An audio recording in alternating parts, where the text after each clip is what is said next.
कराची के इलाके अजीजाबाद भंगोरिया गोट में गत्ते की फैक्ट्री में आग लग गई। फायर ब्रिगेड के 5 गाड़ियां आग पर काबू पाने में मसरूफ हैं। मजीद जानते हैं डॉन न्यूज के नुमाइंदे इमरान हफीज से। जी इमरान हफीज, बताइएगा इस वक्त की ताज़ा तरीन सूरत हाल क्या है? देखिए, अजीजाबाद भंगोरिया गोट में गत्ते की फैक्ट्री में जाती है, उसके इतला पर जो है वो 5 फायर टेंडर जो है ये के बाद पहुंच गए हैं। और जो बताया ये गया फायर ब्रिगेड से जाने तक फैक्ट्री जो है, फैक्ट्री की आग जो है वो ग्राउंड फ्लोर पर लगी है और उसके ऊपर भी जो मंजिला कोशिश की जा रही है कि उसको ऊपर पहुंचने से रोका जाए। मजीद जो है फायर टेंडर जो है वो तलब भी की जा सकते हैं जरूरत पड़ने के ऊपर। फौरी तौर पर आग लगने की वजह मालूम नहीं हो सकती। इमरान हफीज अपडेट करे थे, आपका शुक्रिया।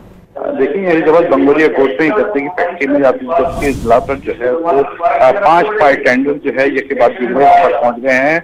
और जो बताया ये गया फायर ब्रिगेड से जाने तक फैक्ट्री जो है, फैक्ट्री की आग जो है वो ग्राउंड फ्लोर पर लगी है और उसके ऊपर भी जो मंजिला कोशिश की जा रही है कि उसको ऊपर पहुंचने से रोका जाए। मजीद जो है फायर टेंडर जो है वो तलब भी की जा सकते हैं जरूरत पड़ने के ऊपर। फौरी तौर पर आग लगने की वजह मालूम नहीं हो सकती। इमरान हफीज अपडेट करे थे, आपका शुक्रिया।